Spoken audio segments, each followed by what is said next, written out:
Learn heaps. Good to see everybody.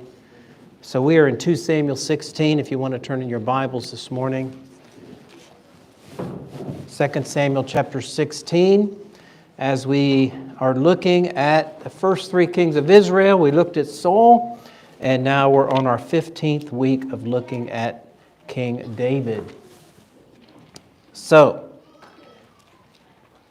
anybody remember the elements of the chastisement that he was to face for his sin with Bathsheba and Uriah? Some of the things that God said would happen. Yes, Brent? The sword would not depart from his house. Okay. So the child would die. The sword would not depart from his house. Anything else? What's that? Infighting, absolutely. And so already we've seen 3 elements of this chastisement, haven't we? We saw Amnon, one of his sons, rape one of his daughters, Tamar.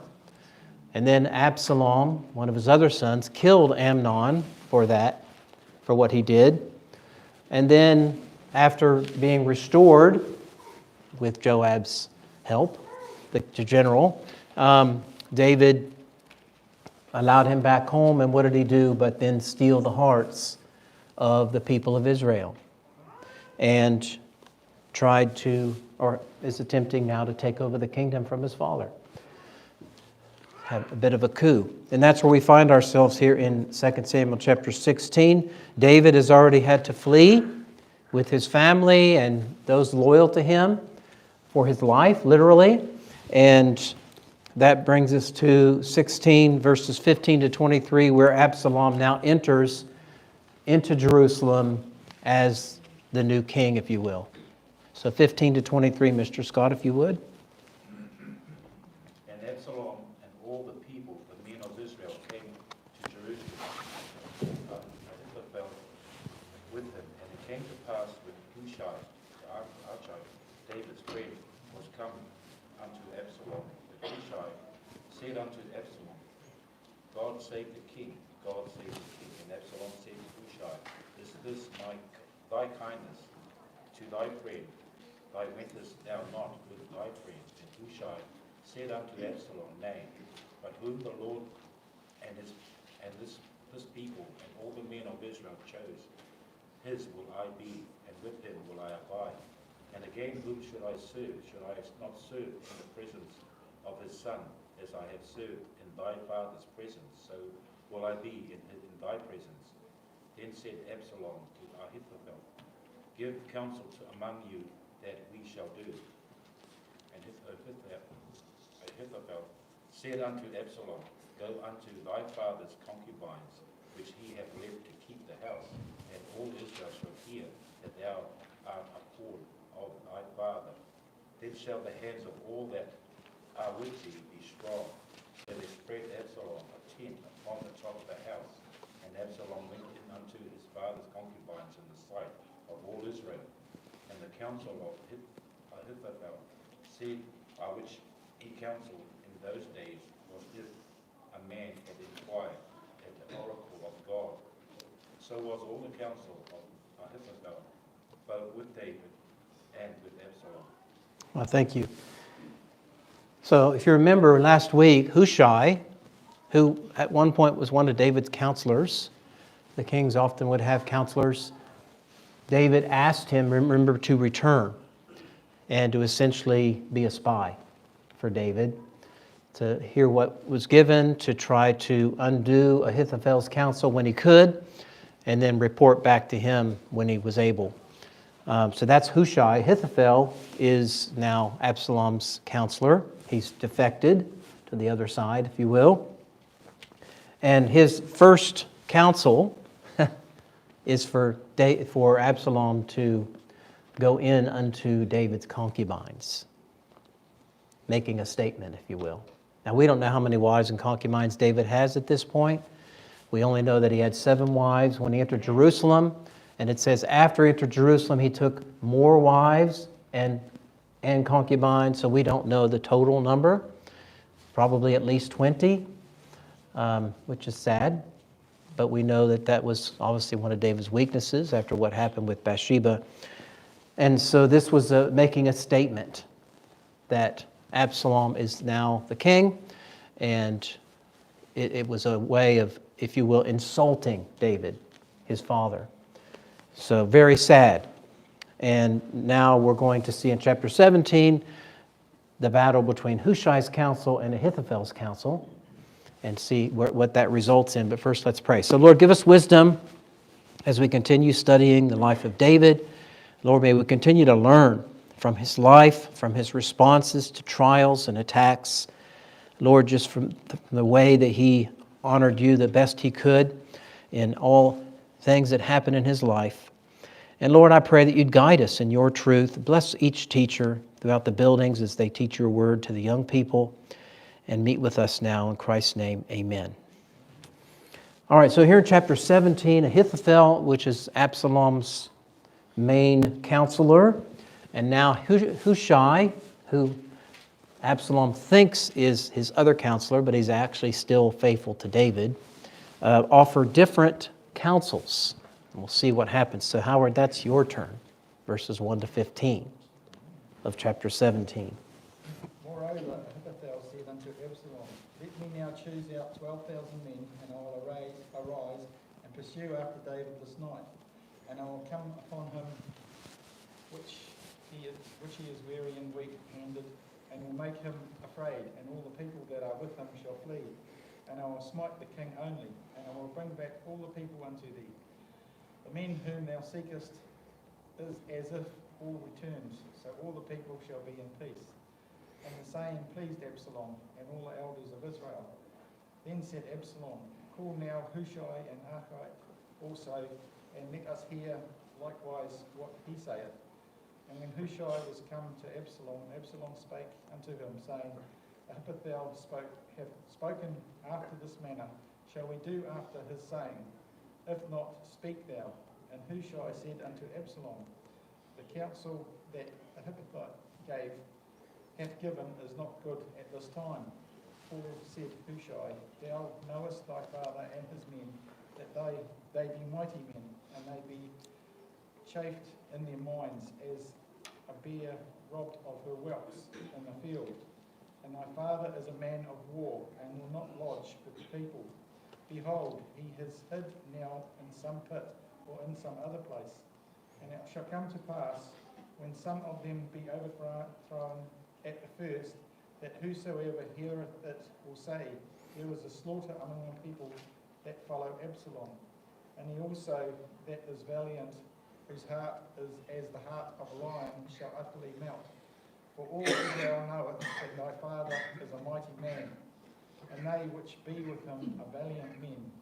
Therefore I counsel that all Israel be generally gathered unto thee, for Dan even to Beersheba, as the sand that is by the sea for multitude, and that thou go to battle in thine own person. So shall we come upon him in some place where he shall be found, and we will light upon him as the dew falleth on the ground. And of him and of all the men that are with him there shall not be left so much as one. Moreover, if he be gotten into a city, then shall all Israel bring ropes to that city, and we shall draw it into the river, until there be not one small stone found there. And Absalom and all the men of Israel said, The counsel of Hushai the Archite is better than the counsel of Ahithophel. For the Lord hath appointed to defeat the good counsel of Ahithophel, to the intent that the Lord might bring evil upon Absalom. Then said Hushai unto Zadok and Abiathar the priest, Thus and thus did Ahithophel counsel Absalom and the elders of Israel, and thus have I counseled. So remember that Zadok and his sons had also agreed to help David. So it was his sons that were going to become the messengers back and forth of the counsel that was given and what Absalom's plans were. So Hushai here gives counsel that Absalom likes better. But it's selfish counsel in that he's trying to protect his king, isn't he? He's trying to protect David. Because if they had followed Ahithophel's advice, they might have overtaken David on the run. But this gives David time to pull his forces, get ready to fight. And also, he also counseled that Absalom should go with the army. And if you know what happens, that means Absalom is going to die in the battle. And so Ahithophel's counsel is undone by the counsel of Hushai, who is faithful to David. And it gives David time to be warned by the sons of Zadok the priest, which happens in this next passage, 16 to 24. So, Brett, could you read those for us? Now therefore send quickly and tell David, saying, Lodge not this night in the plains of the wilderness, but speedily pass over, lest the king be swallowed up and all the people that are with him. Now Jonathan and Ahimaaz stayed by in Rogel, for they might not be seen to come into the city. And a wench went and told them, and they went and told King David. Nevertheless, a lad saw them and told Absalom. They went both of them away quickly and came to a man's house in Bahurim, which had a well in his court, whither they went down. And the woman took and spread a covering over the well's mouth, and spread ground corn thereon, and the thing was not known. And when Absalom's servants came to the women to the house, they said, Where is Ahimaaz and Jonathan? And the woman said unto them, They be gone over the brook of water. And when they had sought and could not find them, they returned to Jerusalem. And it came to pass, after they were departed, that they came up out of the well, and went and told King David, and said unto David, Arise and pass quickly over the water, for thus hath Ahithophel counseled against you. Then David arose, and all the people that were with him, and they passed over Jordan. By the morning light there lacked not one of them that was not gone over Jordan. And when Ahithophel saw that his counsel was not followed, he saddled his ass and arose, and gat him home to his house, to his city, and put his household in order, and hanged himself and died, and was buried in the sepulchre of his father. So Ahithophel wasn't too happy about his counsel not being taken, was he? He committed suicide over it. Well, it was a big deal in those days when you were the king's counselor. And the king said, Hushai's counsel is better than yours. So he went home, put his house in order, and hanged himself. That's a bit of a strange one, isn't it? But what we see here is that the messengers almost got caught because there were spies everywhere, and you never know who's loyal to who. But they didn't get caught, and they managed to make it to David to warn him. Basically, you need to get further away from Jerusalem. You need to find a good place to fight if you're going to have to fight. And that's exactly what they did, is they moved on. And so they will be pursued to Gilead. So thoughts or questions up to this point? David on the run from his own son. Yes, Tanya. It's possible that Ahithophel knew that David would win if he didn't follow the counsel immediately. So he probably knew that Absalom would lose and that he would die anyway. So might as well go home, get things in order, and take his own life instead. Yep. He probably guessed that Absalom might die because David was a great man of war.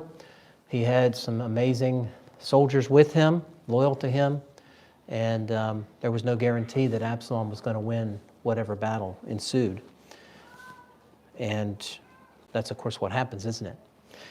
So David is pursued. Down in verse 25, Absalom made Amasa captain of the host instead of Joab, which Amasa was a man's son whose name was Ithra, an Israelite, that went into Abigail, the daughter of Nahash, sister to Zeruiah, Joab's mother. And Israel and Absalom pitched in the land of Gilead. So they chased David now. They have a huge army going after David. We're about to have a civil war. Keep in mind why they're having a civil war. Why are they having a civil war? Yep. David's indiscretion. Because of one man's sin. So never forget that when we do sin, yes, God will deal with that if we don't, through chastisement, but it always affects those around us. And what we're going to find is because of David's sin, one man's sin, 20,000 people are going to die. Try to get your head around that number. 20,000 people. die because of David's sin. Wow. But first, let's finish chapter 17, where David is given some provisions. So verses 27 to 29. Roy, you could read that. And it came to pass when David was come to Hananiah, that Tobi the son of Nahash of Rabbah, the children of Ammon, and Mashir the son of Amiel of Lodebar, and Barzillai the Gileadite of Rogelim, brought beds and basins, and earthen vessels, and wheat and barley, and flour, and parched corn, and beans, and lentils, and parched pulse, and honey, and butter, and sheep, and cheese of kind, for David and for the people that were with him to eat. For they said, the people is hungry and weary and thirsty in the wilderness. So these kind folks brought provisions for David and those that were fleeing with David. And then that brings us to chapter 18, the big battle at Mount Ephraim, where, as I mentioned, all these people die because of the civil war. But remember, the civil war is because of David's sin. How sad. So, Kian, if you could do for us verses 1 to 8. David numbered the people that were with him, and set captains of thousands and captains over hundreds over them. And David sent forth a third part of the people under the hand of Joab, and a third part under the hand of Abishai, the son of Zeruiah, Joab's brother, and a third part under the hand of Ittai the Gittite. And the king said unto the people, I will surely go forth with you myself also. But the people answered, Thou shalt not go forth, for if we flee away, they will not care for us. Neither if half of us die, they will care for us. Will they care for us? But now thou art worth 10,000 of us. Therefore now it is better that thou set forth thus out of the city. And the king said unto them, What seemeth you best I will do? And the king stood by the gate side, and all the people came out by hundreds and by thousands. And the king commanded Joab and Abishai and Ittai, saying, Deal gently for my sake with the young man, even with Absalom. And all the people heard when the king gave all the captains charge concerning Absalom. And so the people went out into the field against Israel, and the battle was in the wood of Ephraim, where the people of Israel were slain with the servants of David. And there was great slaughter that day of 20,000 men. For the battle was there scattered over the face of all the country, and the wood devoured more people that day than the sword devoured. So it is David's son. Still loves him. But this is a civil war, isn't it? This is Israel against Israel, which we're obviously going to see that in the future, but this is really the first time it's been of this scale for Israel. They were just at their peak under David. Things were going so well. And then, of course, David sinned, and now look where they are. 20,000 Jews died in this civil war because it's Absalom versus David. And their assessment was accurate, wasn't it?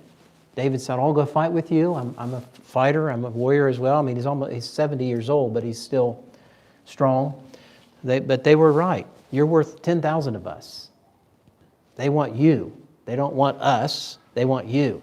If they can kill you, then the threat is gone to the kingdom. And it's true. That's the way things were back then. So they said, you should not go into battle with us. And he said, I'll do what you think is best. So thoughts or questions up to this point? Next is the death of Absalom, sadly. So 9 to 18, Brandon. And Absalom met the servants of David, and Absalom rode upon a mule, and the mule went under the thick boughs of a great oak, and his head caught hold of the oak. And he was taken up between the heaven and the earth, and the mule that was under him went away. And a certain man saw it, and told Joab, and said, Behold, I saw Absalom hanged in an oak. And Joab said unto the man that told him, And behold, thou sawest him, and why didst thou not smite him there to the ground? would have given thee 10 shekels of silver and a girdle. And the man said unto Joab, Though I should receive 1,000 shekels of silver in my hand, yet would I not put forth mine hand against the king's son. But in our hearing the king charged thee and Abishai and Ittai, saying, Beware that none touch the young man Absalom. Otherwise I should have wrought falsehood against me, in mine own life. But there is no matter hid from the king, and thou thyself wouldest have set thyself against me. Then said Joab, I may not tarry thus with thee. And he took 3 darts in his hand, and thrust them through the heart of Absalom, while he was yet alive in the midst of the oak. And 10 young men that bare Joab's armour compassed about, and smote Absalom, and slew him. And Joab blew the trumpet, and the people returned from pursuing after Israel, for Joab held back the people. And they took Absalom and cast him into a great pit in the wood, and laid a very great heap of stones upon him. And all Israel fled, every one to his tent. Now Absalom in his lifetime had taken and reared up for himself a pillar, which is in the king's dale. For he said, I have no son to keep my name in remembrance. And he called the pillar after his own name, and it is called unto this day Absalom's place. If you remember way back, Absalom had a lot of hair, didn't he? Matter of fact, the Bible even told us how much, when he cut it once a year, how much it weighed, and it was a lot. And that hair was part of his undoing, because all that hair, as he's riding his horse, got caught in a tree. And he got hung by his hair, essentially. But then Joab and his soldiers killed Absalom. So Absalom is dead. What's Israel to do? Those that are following Absalom, but flee. What is there to fight for now, right? David was their king. Absalom, what they thought was their new king. He's dead. So what now? Well, why are we fighting? And that's how it worked in those days. The king's dead. Well, who are we fighting for? So they fled. But don't forget, 20,000 people died. So now David is about to learn of his son's death. Here in 9 to 18, James. I meant, what did I say? I meant 19. Oh, where are, no, we just read that. No, 19 to 33. Then said Ahimaaz, the son of Zadok, Let me now run, and bear the king tidings, how that the Lord hath avenged him of his enemies. And Joab said unto him, Thou shalt not bear tidings this day, but thou shalt bear tidings another day. But this day thou shalt not bear no tidings, because the king's son is dead. Then said Joab to Cushai, Go tell the king what thou hast seen. And Cushai bowed himself unto Joab, and ran. Then said Ahimaaz the son of Zadok yet again to Joab, But howsoever let me, I pray thee, also run after Cushai. And Joab said, Wherefore wilt thou run, my son, seeing that thou hast no tidings ready? But howsoever, said he, let me run. And he said unto him, Run. And Ahimaaz ran by the way of the plain, and overran Cushai. And David sat between the 2 gates, and the watchman went up to the roof over the gates unto the wall, and lifted up his eyes, and looked, and behold, a man running alone. And the watchman cried, and told the king. And the king said, If he be alone, there is tidings in his mouth. And he came apace, and drew near. And the watchman saw another man running. And the watchman called unto the porter, and said, Behold, another man running alone. And the king said, He also bringeth tidings. And the watchman said, Methinketh the running of the foremost is like the running of Ahimaaz the son of Zadok. And the king said, He is a good man, and cometh with good tidings. And Ahimaaz called and said unto the king, All is well. And he fell down to the earth upon his face before the king, and said, Blessed be the Lord thy God, which hath delivered up the men that lifted up their hand against my lord the king. And the king said, Is the young man Absalom safe? And Ahimaaz answered, When Joab said the king's servant, and me thy servant, I saw a great tumult, but I knew not what it was. And the king said unto him, Turn aside and stand here. And he turned aside and stood still. And behold, Cushai came, and Cushai said, Tidings, my lord the king, for the Lord hath avenged thee this day of all them that rose up against thee. And the king said unto Cushai, Is the young man Absalom safe? And then Hushai answered, The enemies of my lord the king, and all that arise against thee to do thee hurt, be as that young man is. And the king was much moved, and went up to the chamber over the gate, and wept. And as he wept, thus he said, O my son Absalom, my son Absalom, would God I died for thee, but Absalom my son, my son. So in Bible days, they didn't have cell phones, but they did have messengers. So these were people that could really run, and they could run long distances. This is pre-marathon days. So these were the marathon runners, and their job was to just run as fast as you could to get news back to whoever needed the news. And the news is that Absalom was dead. So thoughts or questions about David's initial reaction to the death of his son who tried to steal his kingdom? Anybody? Howard? It was more grief than it was celebration. Yep. And so what do you think the people's response is going to be to David's response? Remember, 20,000 people have died. These people have followed David, and they fought for David, and they won. But now David is crying about Absalom's death rather than being thankful that the people won the war. So thoughts about that? Anybody? So he's about to get a bit of a rebuke anyway from none other than Joab. But let's not forget, who was it that convinced David to let Absalom come back home? It was Joab, wasn't it? His general that basically used the woman, and she told this little parable and convinced David, yes, let Absalom come home. Yes, he killed his brother, but let him come home. And now it's Joab who's going to rebuke David for his response to this, to his death. So Brad, 1 to 10 if you would. And it was told Joab, Behold, the king weepeth and mourneth for Absalom. And the victory that day was turned into mourning unto all the people. For people heard say that day how the king was grieved for his son. And the people get them by stealth that day into the city. And people being ashamed steal away when they fled battle. But the king covered his face, and the king cried with a loud voice, O my son Absalom, O Absalom, my son, my son. And Joab came into the house to the king and said, Thou hast shamed this day the faces of all thy servants, which this day have saved thy life, and the lives of thy sons and of thy daughters, and the lives of thy wives and the lives of thy concubines. In that thou lovest thine enemies and hatest thy friends, for thou hast declared this day that thou regardest neither princes nor servants. For this day I perceive that if Absalom had lived, and all we had died this day, then it had pleased thee well. Now therefore arise, go forth, and speak comfortably unto thy servants.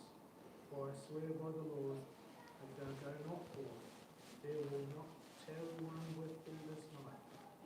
And that will be worse unto thee than all the evil that befell thee from thy youth until now. And the king arose and sat in the gate. And they told unto all the people, saying, Behold, the king doth sit in the gate. And all the people came before the king. For Israel had fled every man to his tent. And the people were at strife throughout all the tribes of Israel, saying, The king saved us out of the hand of our enemies, and he delivered us out of the hand of the Philistines. And now he is fled out of the land of Absalom.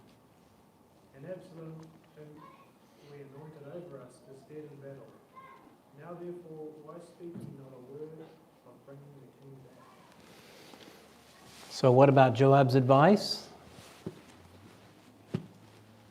Anybody? Do you think it was good advice?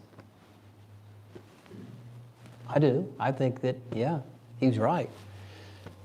All these people died. They fought this big battle. This was a huge battle. And David was basically implying exactly what Joab said. If Absalom had lived and 50,000 soldiers had died, David would have been, he implied that he would have been okay with that. Who cares about all these soldiers dying? And that's not what the people need to believe, is it? That he doesn't care about his people. So, how sad. But David took the advice, sat in the gate, and now he will be restored back to his home in Jerusalem. But no thoughts or questions up to this point? Kelvin, could you do us 11 to 15 then? And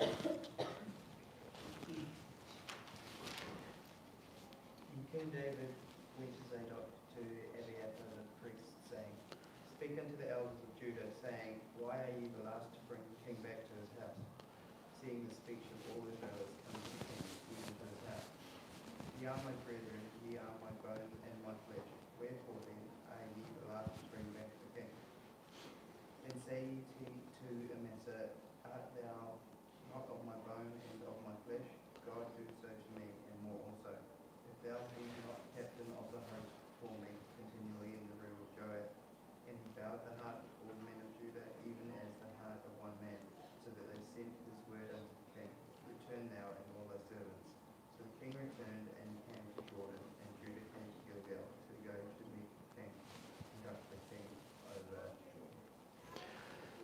So David returns to Jerusalem. 20,000 Israelites have died in civil war.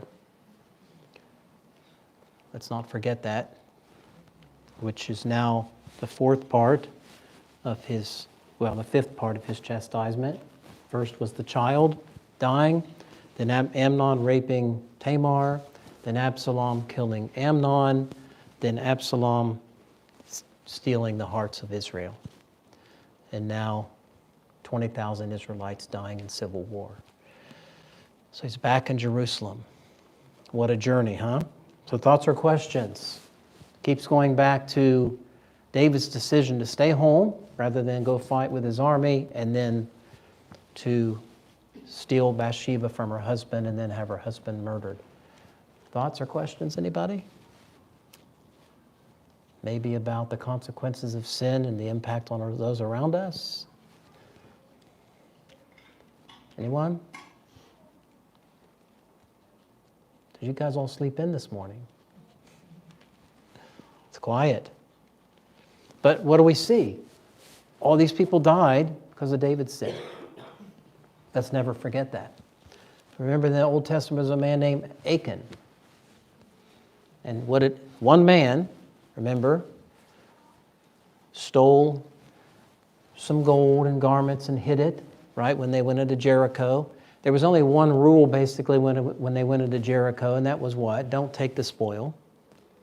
Because God knocked the walls down so that they could take Jericho. So they took Jericho. One man took the stuff, right? But anybody know what happened next when they went to take the city of Ai? Eventually, but first, the second city that they went to take, they lost the battle. And guess what? Thousands of people died. Because of one man's sin, thousands of Israelites died when they went to take the city of Ai. And then, of course, yes, Achan and his entire family died as well as punishment once he confessed what he had done. But never forget Ai, the city of Ai. All those people died in that battle because one man. And now one man sins and these 20,000 soldiers die in a civil war. It's pretty heavy, isn't it? So no other thoughts or questions? Probably a good stopping point there. Chapter 19, verse 15. Nobody? All righty. James, close us in prayer if you would. It's great. And Father, Lord, we just want to thank you for the opportunity now to gather together this place and just the word of the